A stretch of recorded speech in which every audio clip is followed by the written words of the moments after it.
This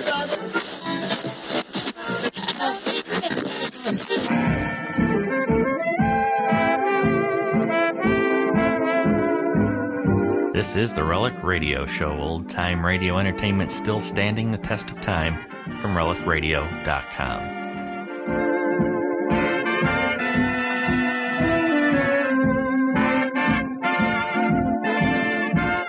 This is the Relic Radio Show. Thank you for joining me once again. We'll begin our hour of radio drama this week with I Was a Communist for the FBI. We'll hear the March 30th, 1952 episode titled I Walk Alone. After that, it Stars Over Hollywood in Fog Warning, their episode from January 12th, 1952. Communist for the FBI.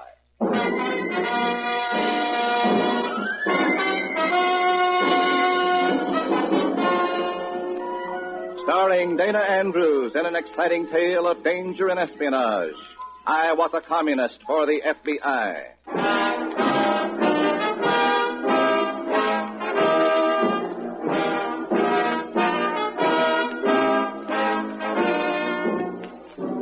The story you are about to hear is based on the actual records and authentic experiences of Matt Savetic, who for 9 fantastic years lived as a communist for the FBI. Here is our star, Dana Andrews as Matt Savetic. 9 years of it. 9 years of living behind a mask that made me an outcast among my own people. And from behind that mask, I saw these things happen. It's all in the record.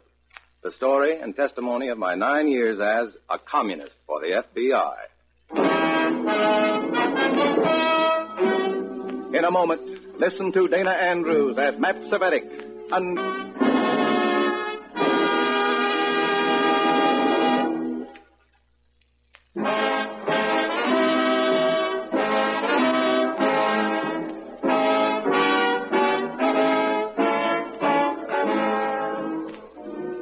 Here is Dana Andrews as Matt Savetic, Undercover Man. This story from his confidential file is marked, I Walk Alone.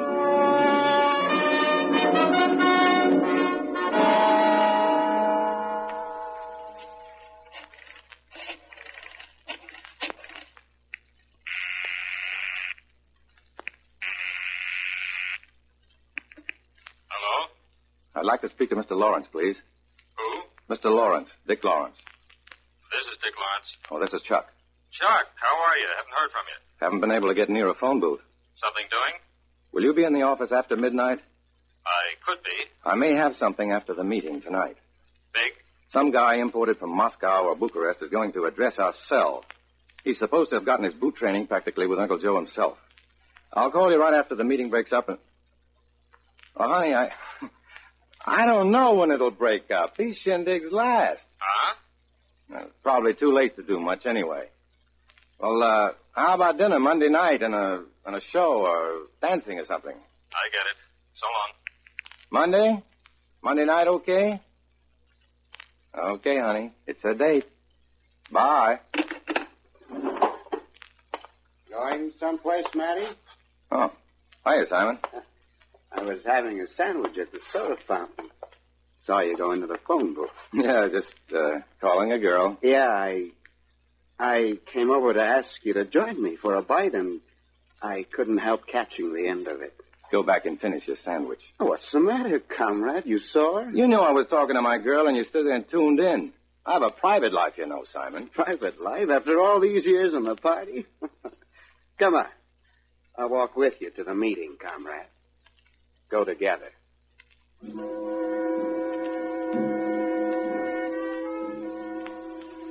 I walk shoulder to shoulder with Comrade Simon Horvath, thinking, yeah, we go together, but we walk alone. All these comrades, but never a friend among them.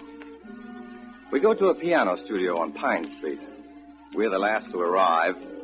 Besides the 5 members of our cell, there's a big man pacing the room. He looks at me and Comrade Horvath as though inspecting us for plague.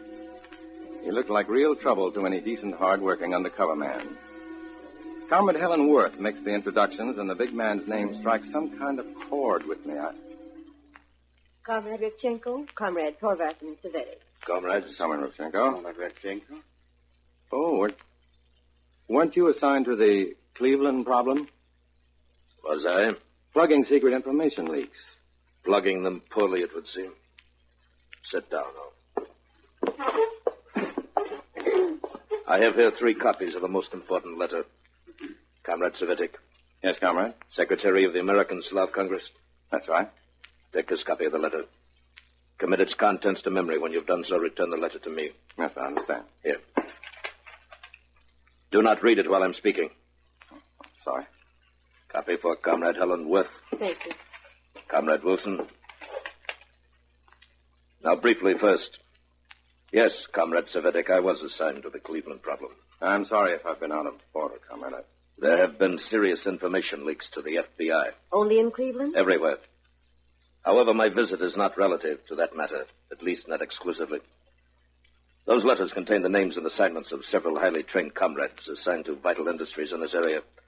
Memorize the names and everything about them to the last detail. You will be their contacts. Clear? Does that mean that we'll receive secret instructions to be channeled to these people? Memorize the names and everything about them to the last detail. I know you said that, comrade, but I said that. And I said you will be their contacts. And that is all I said. Clear, Comrade Savitic? Clear. Learn your men first. When we are prepared to issue orders for them, you'll receive those orders to pass on to them. Well, that's all I asked. That's all I wanted to know. That answers the questions. Why all the excitement? Hurry. Well, I mean, couldn't he just have told me? Comrade Savitic. I'm sorry. Comrade Savitic, how long have you been with us? Oh, I can vouch for Comrade Revchenko. He joined us back... Comrade Savitic will answer. I joined the party in 1942. Did you join with any questions in your mind then? No. Any reservations? No. Doubts? No. Lack of belief in your leaders? No. Then why not keep that healthy state of acceptance? That will be all. Be available for sudden meetings. Go. Yeah?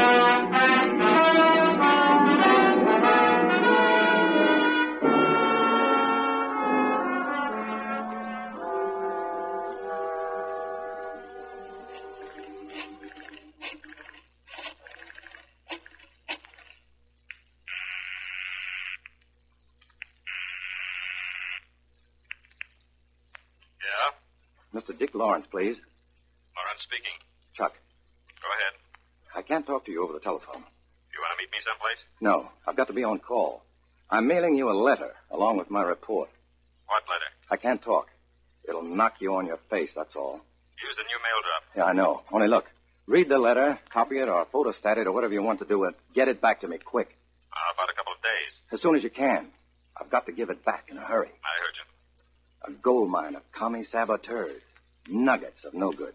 Wait until you see this. They've got 3 of the boys in atom bomb installations. Commies and Adam jobs? Don't say any more. Put your report in that letter in the drop as soon as possible. Any instructions? Yeah. Your new telephone designation is R-U-D-Y. Rudy. Got it. Your new contact name here is Mr. Fisher. Got it. Keep in touch. I'll try. Those guys suspect their own mothers. So long.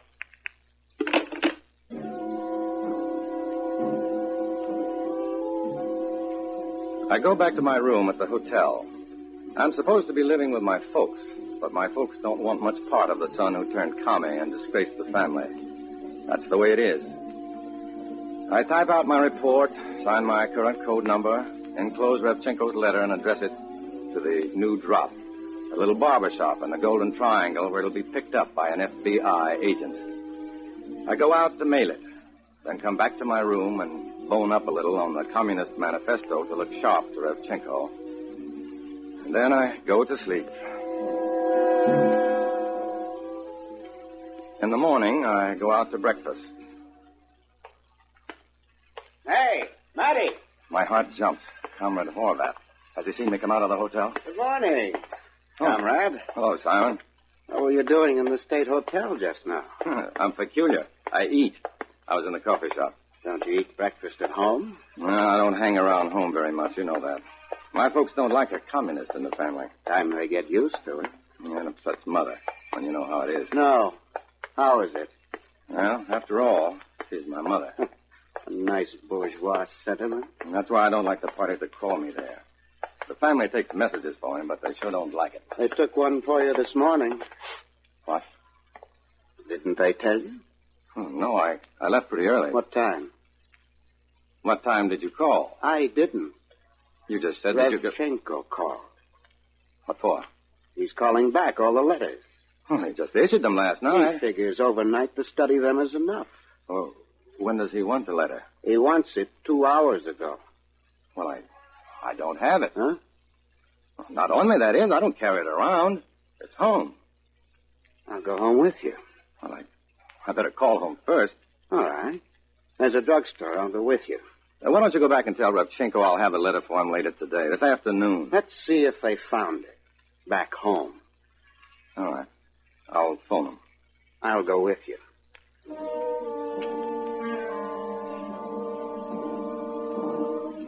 Now to call the FBI and not let Comrade Horvath at my elbow know who I'm talking to and what I'm trying to say. I get change from the cashier, stalling for time, trying to think of something. I dial, hoping that the comrade doesn't notice that the exchange I dial isn't in the Stanley Avenue area. Lawrence is my No, it's Fisher now. Fisher, worse luck. Lawrence could sound like my brother's first name, but Fisher... My hand is shaking. Hello? Hello? Hello? Fisher? Who? Oh, yes, I remember you. Aren't you the insurance man who comes around once a month? Rudy? Yeah, that's right. Remember me? I said I didn't need insurance. I was going to live forever.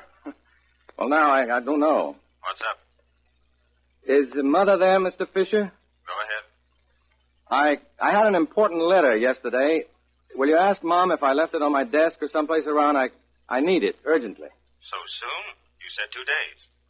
Will you ask her now? We haven't got the letter anymore. What? We don't have the letter. Why? Well, what's wrong? You were right. It's big stuff. Stuff like that we have to send on to Washington and the original. Oh. A copy won't do. I'm sorry. Well, when do you think Mom will feel better? What? Oh, it won't be back until tomorrow at least. I see. I know this is a curve, but you take it from here. Well, I don't know if I can see her right away, Mr. Fisher. I'm with a friend, and Mom doesn't entirely approve of my political friends. Save it. I knew you were being tagged right away. Well, you'll stay with Mom until she feels a little better, won't you? I'd really appreciate it. Sorry, Rudy. Goodbye, Mr. Fisher. Trouble? Yeah. Mother isn't feeling so well. Maybe I better go see her. What about Revchenko? Explain it to him for me, will you? Oh, no. Not me. Oh, he'll understand. Maybe you can make him understand, not me. What's so special about this Revchenko? Or Nikolaev? Nikolaev? Or Tomaszewski? Wasn't there a Tomaszewski who was out? Yeah, what? Who used to be with the NKVD, now the MVD, the Communist International Secret Police. Revchenko. Alias this, alias that, yeah. Only we call him Comrade Revchenko. He's going to want to talk to you, Comrade Savetti.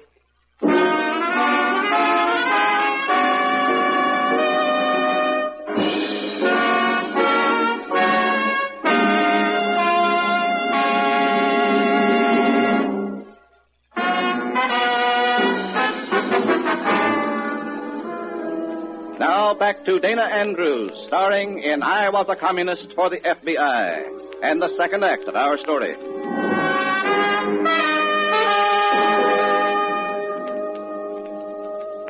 That is all, Comrade Savetic. That is your story. Yes, Comrade Revchenko. But no letter. Well, I've explained that I learned my mother was ill, and I can't decide if it's wise to visit her under the circumstances. The only wisdom is to produce the letter. Well, it may take time. She's ill, and she resents me. My family... It is at your mother's house, you say? Yes, but I Get don't... it. Very well. Comrade Horvath, go with him.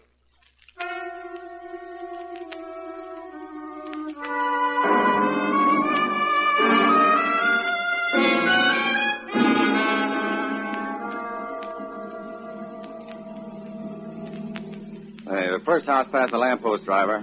5102. Right here. That's right. Oh, the flag driver will be right out. Now, look, Simon. You know how my family feels about my going with communists. Why don't I go in first and see how Mother feels and then sort of get her used to the idea of bringing another communist into the house, huh? Well, make it short. This taxi is on you, don't forget.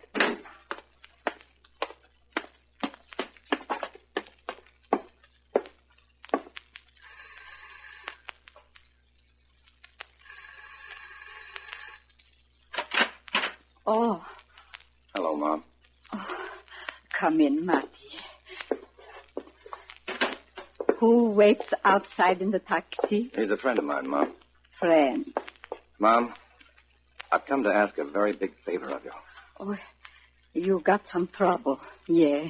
Pretty big trouble, yeah. What favor? You won't like this, and I hate to ask it.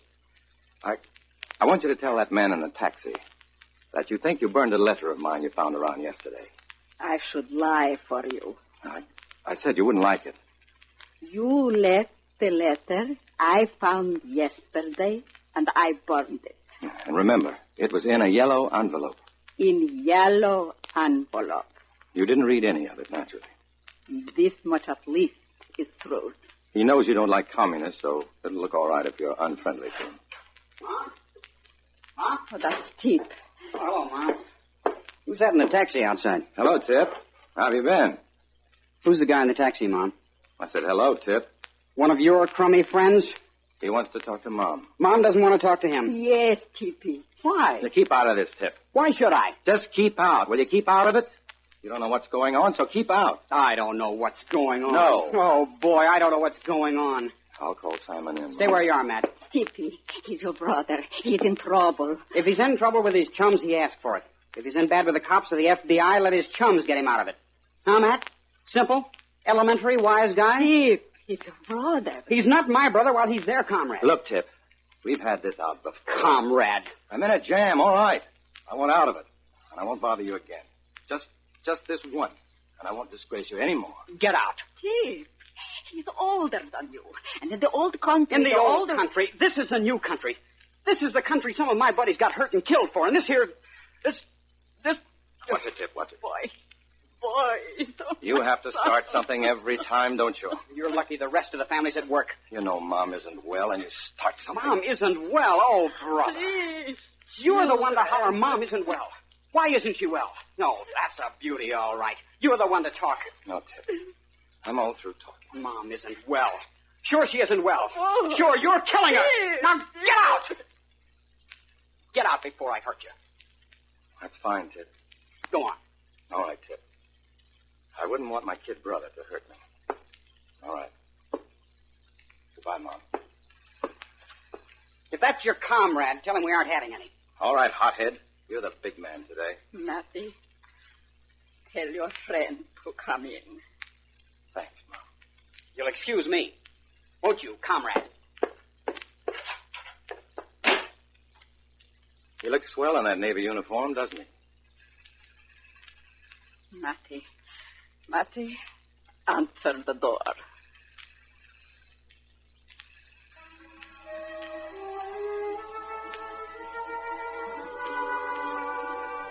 Mom tells Comrade Horvath her simple fiction so convincingly that I almost believe it. He seems satisfied, but he isn't Revchenko. On the way back to headquarters, the taxi stops for a light. A newsboy waves a paper at us through the window. I don't hear the kid, I just see the headline. The words rush out at me in type that gets bigger and blacker and louder until it explodes right in my face. Simple words that could be my obituary. FBI seizes Red Atom saboteurs. Holy, where did they get that? Yeah, I wonder.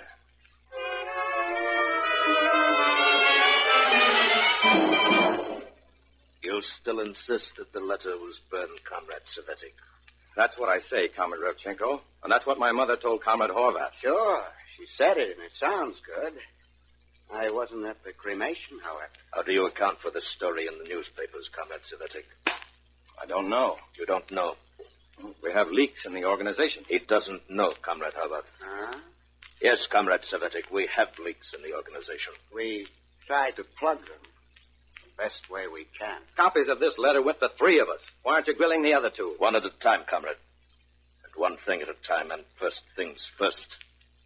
Why do I rate top priority, Comrade? The others returned their letters promptly when ordered. You did not. They had their letters overnight. Plenty of time to inform the press or or the FBI. Comrade, do you suggest that some member of your cell has turned traitor? You're suggesting, aren't you? You're accusing me of treason, aren't you? Has either one of us used the word treason to you? No. Or betrayal? No. Turncoat, spy, has either of us cried undercover agent? FBI? No. Then why do you? The implication is certainly strong enough. It is your inference that is strong, Comrade Savetic. And it makes me wonder why. Why do you feel accused when we are merely trying to search out an information leak? Then don't act as if you suspect me. We don't. No. A little discipline, comrade. Some respect, if you please. Respect. Sit down, comrade. Respect. You're excited. All right, I'm excited. I'm mad. Nerves? I've given years of my life to the party. I've pounded picket lines for the party and helped man your goon squads and gotten stolen and spat at for you. I've proved my loyalty to the 7th International in every possible way. I don't have a life of my own. My life belongs to the party. I hardly have a home. Where my own mother won't have me. Where my kid brother hates me because they think I've brought shame on the family and an early grave for my mother. Yeah. I can see it on her. I can't help it, though. I believe in what I'm doing, and that's all. Just so. Yeah. You're excused, Comrade Savetic. I can go. For the time being. When does a decision come off on this? Don't worry. We've been working on it while we've chatted here. Working on it? Excused, Tovarish. What do you mean, working? You may go, Comrade.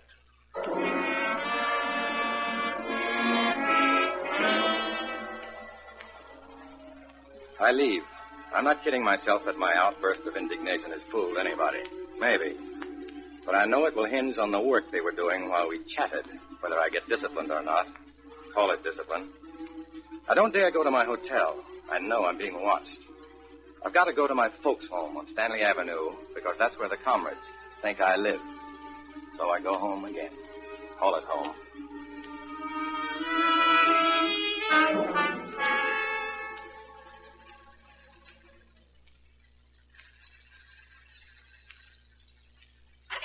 Marty. Well, I had to come back, Mom. Oh, come in, son, quick. What's the matter? Two men were here. Who? I don't know. They said FBI. FBI? Briefcases, yes. What do they want? Tell me. They said fine things about you, Marty. Well, what fine things? Tell me. Wonderful things. How you were not really a communist at all, but the FBI fella. They told you that? How you were showing them up, pretending to be one of them, risking dishonor and things. What fine thing you were doing for your country. Fine things, they said. Oh, Mom, don't, please. What did you say? Say the truth. They lied. But I told them the truth. I told them you were a communist.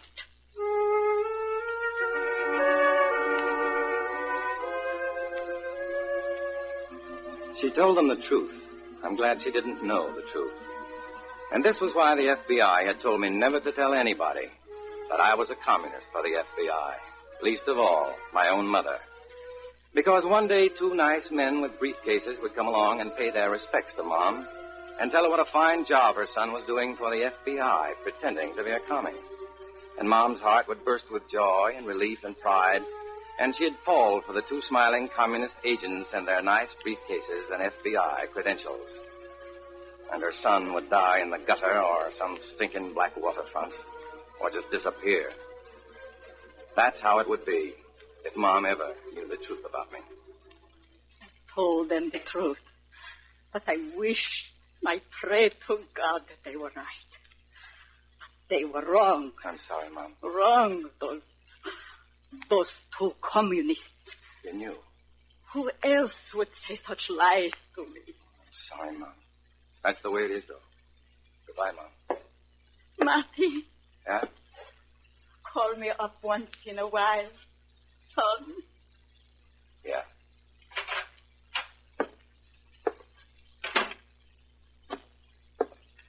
And that's how it is to be me. You live in shadow. You're two people, and you're nobody. Your own family casts you out. There's nobody you can turn to. That's how it is with me, but I asked for it. I'm a communist for the FBI. I walk alone.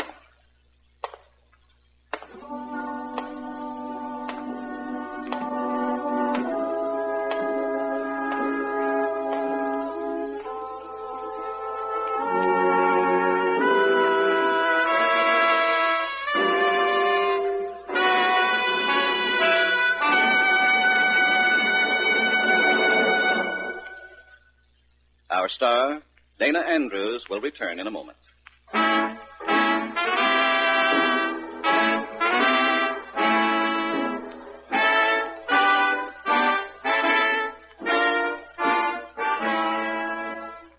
This is Dana Andrews. Some of these stories we bring you are so strange and fantastic, it's difficult to believe that they really happened. Of course, for obvious reasons, names, dates, and localities have been changed. But our stories are based on the real-life experiences of Matt Savetic. And they did happen here. Next week, we'll go back to his file for another exciting adventure. We hope you will join us then.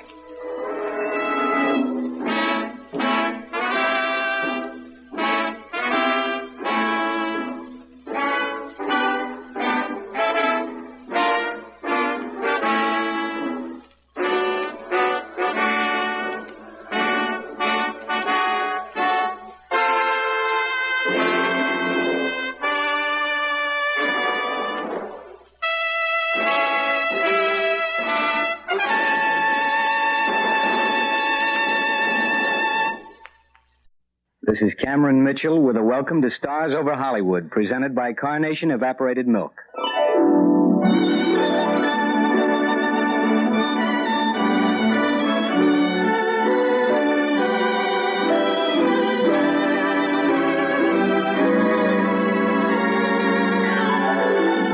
And here is your host for Carnation, Art Ballinger. Welcome to Hollywood, home and workshop of the world's most glamorous people. Each week, Stars Over Hollywood is brought to you by Carnation, the world's favorite brand of evaporated milk. And today we present transcribed Fog Warning, starring Cameron Mitchell.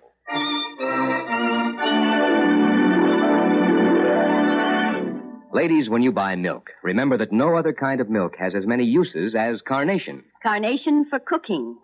Carnation for coffee. Carnation for baby feeding.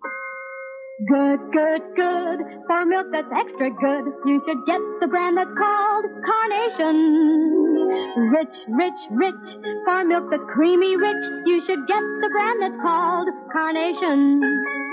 Yes, it's Carnation, bringing you Stars Over Hollywood. And speaking of stars, here's Cameron Mitchell. Hello, Art. Hello, everybody. You know, everyone's saying what a wonderful picture Death of a Salesman is. And there's much praise for a young man by the name of Cameron Mitchell who plays the younger brother. You were in the New York Stage Company, too, weren't you, Cam? Yes, Art. Also in the radio and television versions. You might say that I've been thoroughly indoctrinated in the role. Well, it looks like yours is to be a movie career from now on, Cam, with that crisp new 20th Century Fox contract in your pocket. Tell me, what are some of the pictures in which you've appeared? Well, right after the war, I appeared in Homecoming, High Barbary, and Cast Timberlane. Just recently, I finished Outcast of Poker Flat, the Bret Hart classic. Mm-hmm. Right now, I'm doing Victor Hugo's Les Miserables. Well, that takes in a wide range of roles, Cam. But then there's nothing like variety to keep up one's interest. And there's a thought in that for homemakers, too, incidentally. Just think how much more interesting life around the dinner table can be when variety is used in preparing ordinary, everyday foods. Potatoes, for example, really come to life in cream sauce made with Carnation evaporated milk. Carnation adds new flavor to many things because it's more than double-rich milk, concentrated by having water removed. So, when you need milk for cooking, you simply add to Carnation an equal amount of water, and you have not only good, rich milk, but milk that's actually richer than any state standard for bottled milk. And when you need cream, just use Carnation undiluted. For Carnation, as it pours from the can, has the consistency of cream. It's heavy enough to whip. Besides, Carnation costs less than half as much as cream and a lot less than bottled milk. So, friends, why not keep your meals more interesting, more economical, with double-rich Carnation, the milk from contented cows?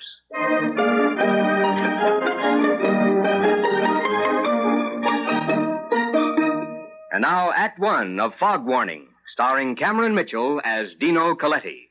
Curtain going up.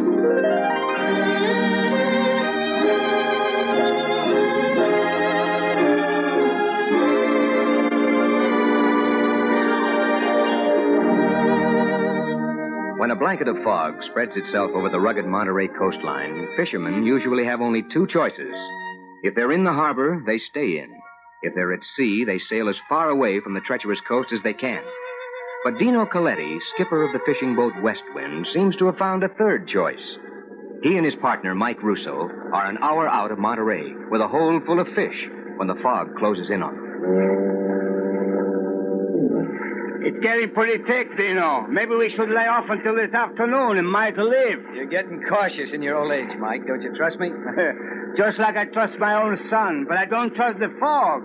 When I hear the surf breaking on Point Joe, the wine inside of me begins to sour. It won't be as sour as the faces of the other crews when we're first in with a day's catch. If we get too close to Point Joe, we'll be first at the bottom of the sea with our catch. Mike, you talk like an old woman. Yeah, and the harbor master will talk worse than an old woman if you sail into the harbor in this soup. I'm getting used to that, Mike. It wouldn't feel like home without Brian waiting at the dock to bawl me out. And today I've got a special reason for getting back into the harbor. I'm going to ask Susan Farrell to marry me. Marry Susan Farrell? Dino, that's a big mistake. But if you've got to have a wife, at least pick one from home. From home? Salinas is only 19 miles from Monterey. Yeah, but that's 19 miles on the land, Dino. It's like some other country. The people of Salinas are farm people. They don't know anything of the sea or fishing. You know better than that, Mike. Susan and her father are both fishermen. Oh, sure. On Sundays, they rent the boat and they fish for an hour or two. That's not real fishing. Well, I don't know what else you'd call it. Well, laugh now if you want. You'll find out these people don't even speak the same language we do. Susan and I speak the same language. Well, just remember, I warn you. Well, there you are, Mike. Right dead in the center of the harbor entrance. I told you we'd be first in with a catch. Someday, when you don't listen to the warning signals, you're going to be sorry. I listen to the signals inside my head, Mike. They tell me when to go ahead and when to stop. Now it's time to stop. Unload for me, will you, Mike? I'm in a hurry to get cleaned up. Ahoy, the West Wind. Uh-oh. The harbor master. Here we go again. Ahoy, the dock. I might have known it was you, Dino. Hiya, Mr. Bryan. What's the matter? You seem upset about something. Well, certainly I'm upset. Who wouldn't be with you sailing into the harbor in this fog? I didn't think it would be this thick. But everything's all right. I got in safely, Mr. Bryan. Yes, you got in safely, but there's other boats in this harbor beside the West Wind. And it's their safety I'm concerned with. Dino, as much as I like you, you're a menace.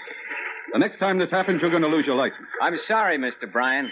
It won't happen again. You've been saying that for the 3 years I've been harbor master, and you haven't changed yet. But this is your last warning, Dino. The next time you endanger the shipping in this harbor by coming in when conditions are like this, you'll find yourself without a boat. Well, that'd be rough. You know, with the load Mike and I have in the hold, I can make the last payment on the West Wind today. Well, that's fine, Dino. But don't forget what I said. One more time and no more license. I'll remember, Mr. Bryan. Well, see that you do. I have enough trouble without having to spend all my time. He's pretty mad, Dino. He'll get over it. He always does. But he's never been this mad before. Mike, you worry too much. Now, take care of everything, and I'll be back as soon as I can. Yeah, have a good time in Salinas. I hope the signal's in his head, all right.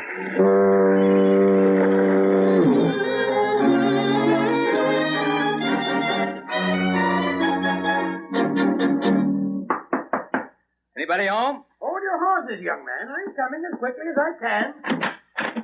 Hello, Dino. Hello, Mr. Farrell. Where's Susan? Over at Mrs. Benton's.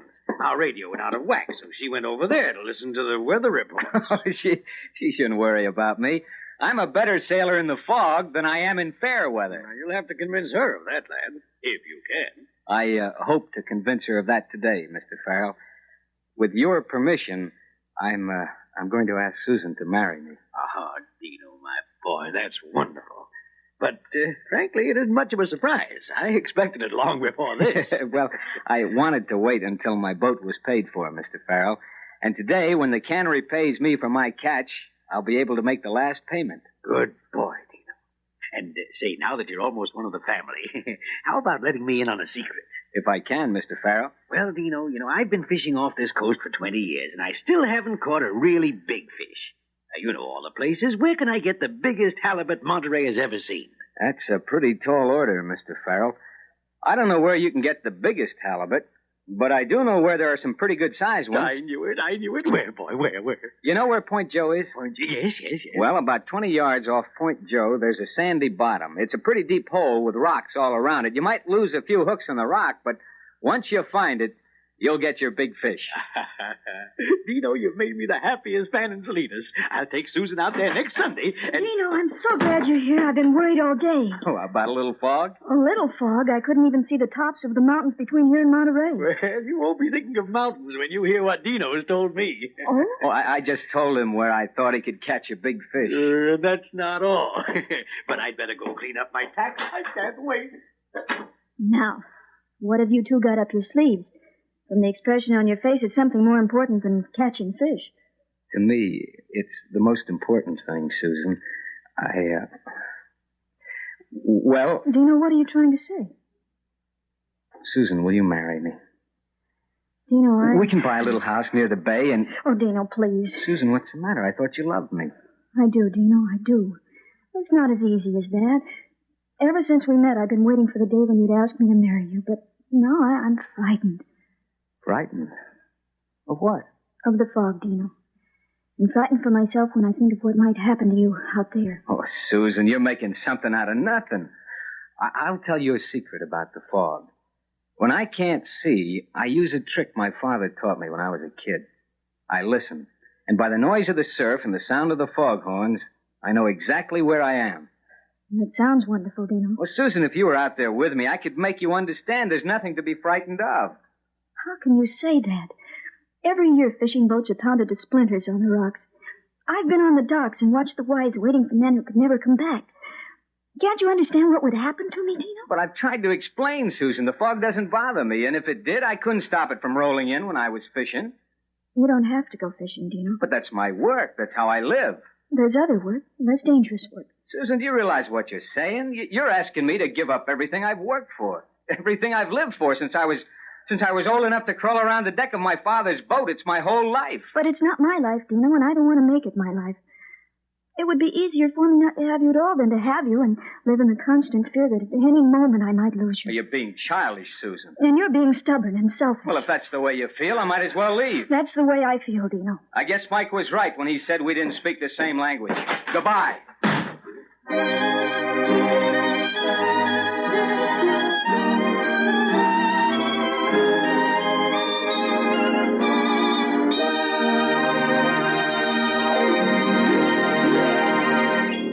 And so the curtain falls on the first act of today's radio drama, Fog Warning, starring Cameron Mitchell and brought to you by Carnation Evaporated Milk. Before we return to the second act, here is our food and cooking expert, Carnation's Home Service Director, Mary Blake. Well, what do you have to say for yourself, Mary? What I have to say, Art, concerns every woman who knows the value of using sour cream or milk in making breads and cakes. Well, Mary, I guess everybody recognizes the fact that sour milk or cream gives cakes, rolls, and cookies better flavor and texture. And yet women don't seem to take advantage of it as much as you'd think. Art, that's because a lot of women don't know about all of Carnation Evaporated Milk's many uses. Well, you tell us, Mary. All right, Art. First of all, for every cup of sour milk called for in a recipe, you can have extra rich sour milk simply by using 1/2 cup Carnation, 1/2 cup water, and then adding 1 tablespoon lemon juice or vinegar. Simple as that, hmm? Mm-hmm. Well, say, now what about sour cream? Just use 1 cup of Carnation undiluted for each cup of sour cream called for by the recipe, and again add 1 tablespoon lemon juice or vinegar. Well, that tip's going to come in mighty handy when I make Sunday morning pancakes and waffles, Mary. Tell your wife to try it in salad dressings, too, Art. It's a Carnation shortcut that's really worthwhile. Right now, I'll be running along. Bye, Art. See you next week, Mary. Ladies, why not take Mary Blake's grand suggestion for on-hand sour milk or cream? Keep your canned goods shelf well stocked with the milk of many uses. Double rich Carnation, the milk that whips.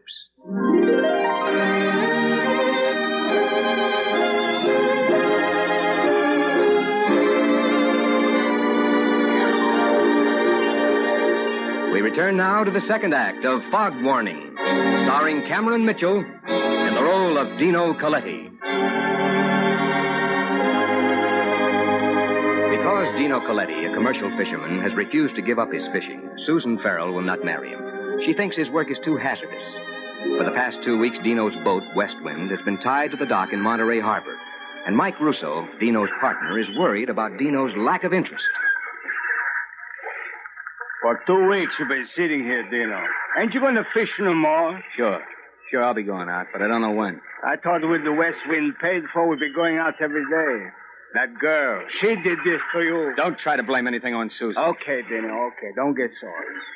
I guess when I don't work, I get kind of nervous. You want to go to work? Why don't you sign on another boat? Any skipper in the harbor would be glad to have you. Yeah, but I wouldn't be glad to have him. We worked together too long, Dino. No.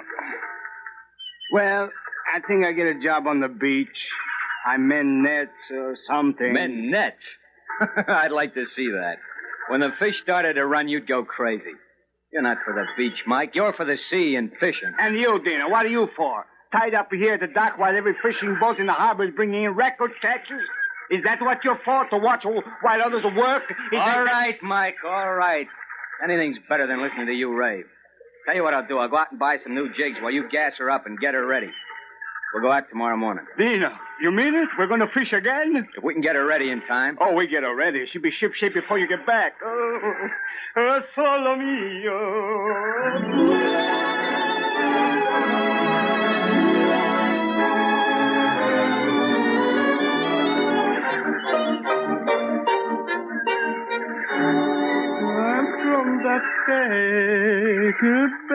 Hey, Mike.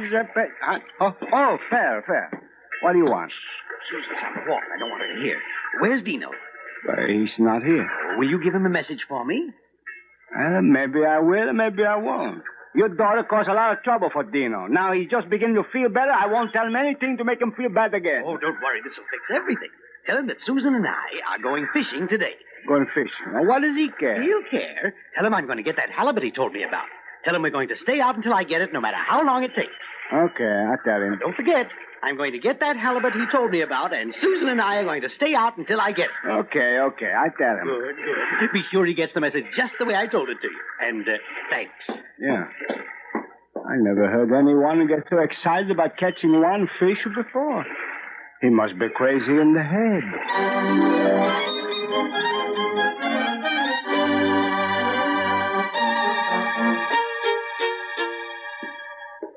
Here I am, Susan. Have you got all the tackle aboard? It's all here. It's so late now. Do you think we should go out? Oh, what can happen? There's not a cloud in the sky. It's a perfect day for fishing. I've seen these perfect days before. Late in the afternoon, the fog comes in so quickly. Fog. That's all you can think about. Now, let me get my hands on that outboard. Wait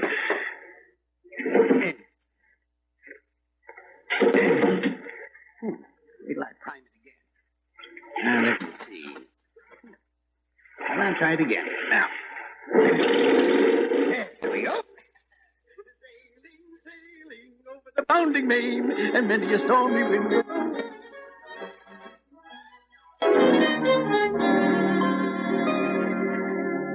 Marianina All set, Mike?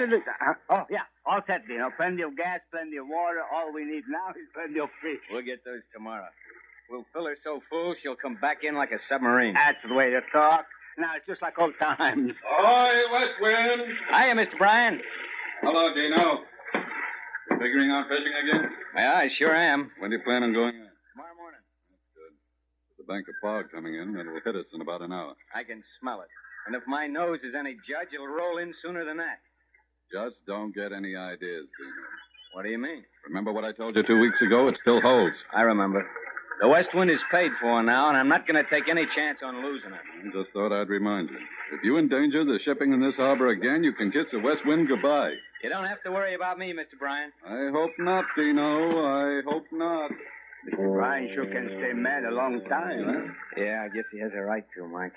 I've been pretty much of a fool. But that's all over now, eh, Dino? Now we catch plenty of fishes, and everybody's happy, including Mr. Bryan. That's the way it will be, Mike. Everybody will be happy.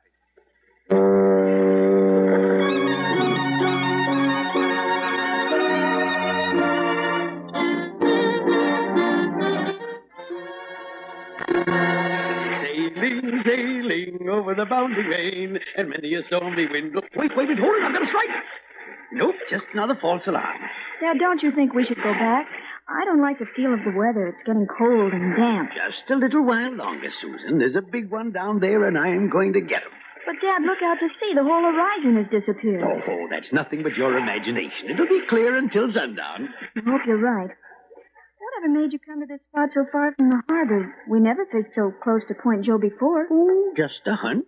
And if things work out, it'll be the luckiest hunch I ever had. Sailing, sailing over the bounding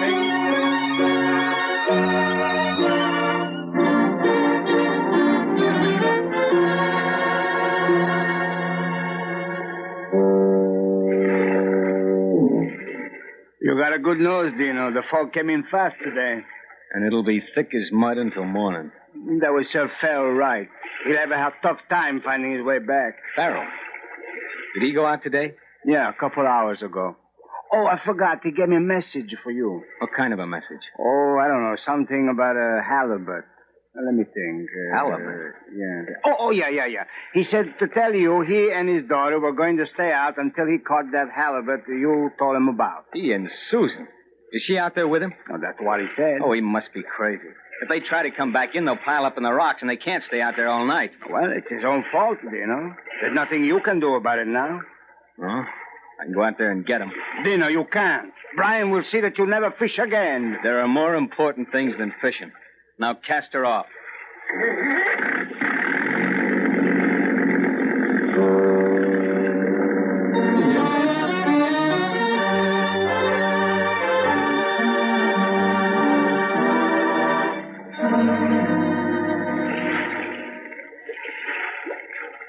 Dad, are you sure the anchor's holding? The surf sounds so much closer than it did. I hope it's holding. I can't see a thing. Are you sure you're warm enough? I can let you wear this old sweater of mine. You keep that on and button it up around your neck. Likely to be a long time before you get that motor started. You sure there's gas in it? It was full when we left the harbor. I don't know what could have happened to it. Well, I'll tinker with it some more. Now, I'll give it a spin. Maybe it'll turn over. No luck. I can't imagine what's wrong with it. Try it again. I'm sure the anchor's dragging. The surf sounds so much closer. Now, don't worry, Susan. I have a feeling that everything is going to be all right. I certainly hope so. I don't know why I let you talk me into coming out here today. When we got such a late start, I knew the fog would come in before we could get back. Well, that's my fault, Susan, but you'll see it won't be long before we're safe and sound.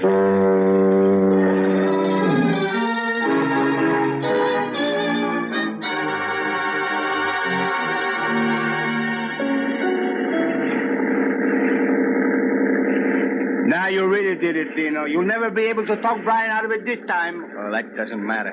Do you think I could let Susan and her father stay out there? Well, they'd never find their way back into the harbor in this soup. And if they stay there, the swells would drift them onto the rocks of Point Joe. No anchor would hold them.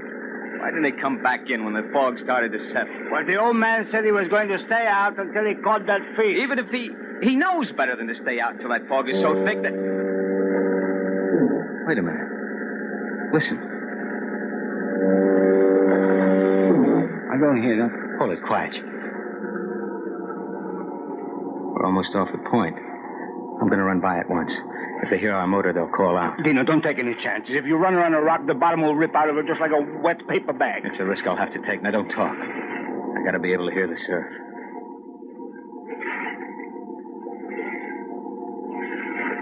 Hear anything? No, not a thing. I'll have to try again. Dino, be careful. Please be careful. Quiet. Hear anything? I don't know. I can't be sure. Dino! There. Dino! Mr. Farrell! Susan! Susan! We're coming! Susan! Susan! Dino! Oh, Dino! Don't come any closer, Dino! Let me come on to you!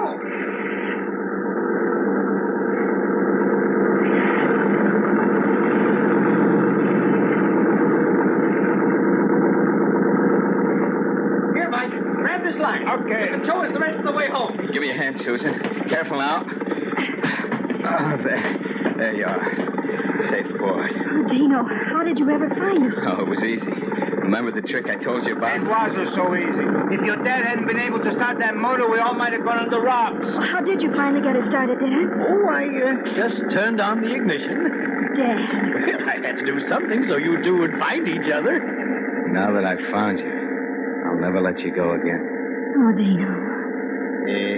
Mike, you better take the wheel. Dino can't steer with both arms around my daughter.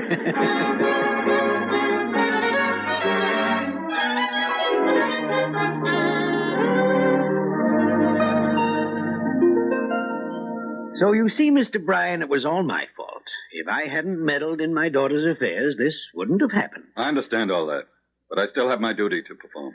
I can promise you, Mr. Bryan, that Dino will never do anything foolish again.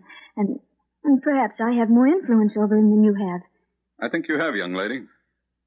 Dino, your license is hereby suspended for 1 month from this date, provided that you spend that month on your honeymoon. Is that a deal, Dino? Darling, I'll tell you what. I've thought it over, and I'm going to sell the West Wind. Oh, no, you don't. If you sell the West Wind, where will we spend our honeymoon?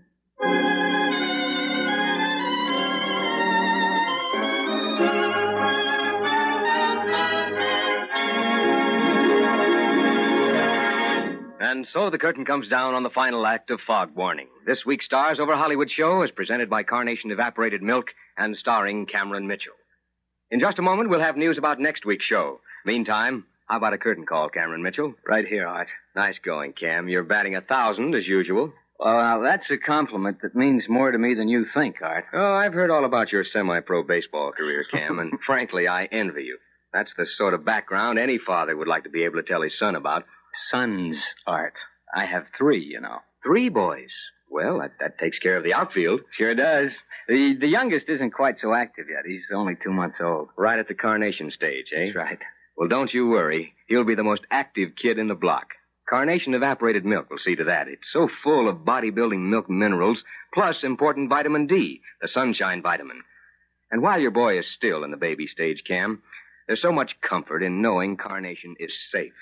Doubly safe, really, because Carnation is not only pasteurized, it's sterilized after the can is sealed.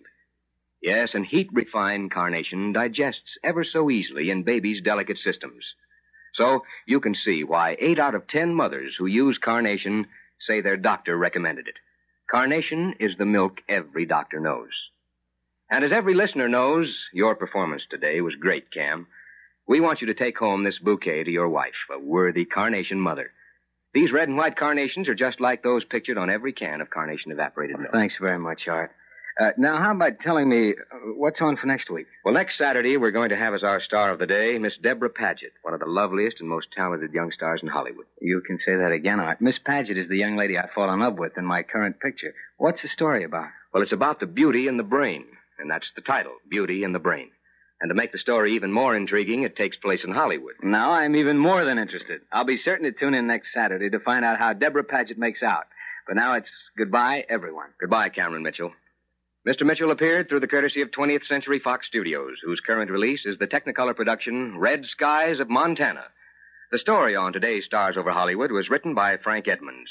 Supporting Mr. Mitchell were Jay Novello, Janet Warren, John Brown, and Ed Max. The program was transcribed and directed by Hans Conried.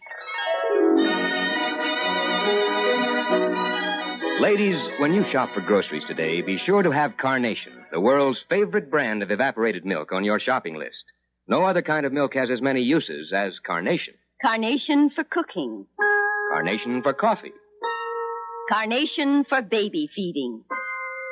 Good, good, good. For milk that's extra good, you should get the brand that's called Carnation. Rich, rich, rich. For milk that's creamy rich, you should get the brand that's called Carnation.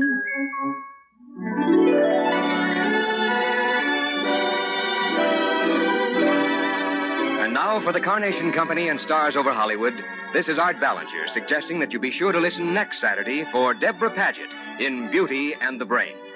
And be sure to see the George Burns and Gracie Allen television show for Carnation Evaporated Milk. Stay tuned now for Grand Central Station, which follows immediately over most of these stations. Stars Over Hollywood comes to you from our Hollywood studios and is heard in Canada over the Dominion Network of the Canadian Broadcasting Corporation.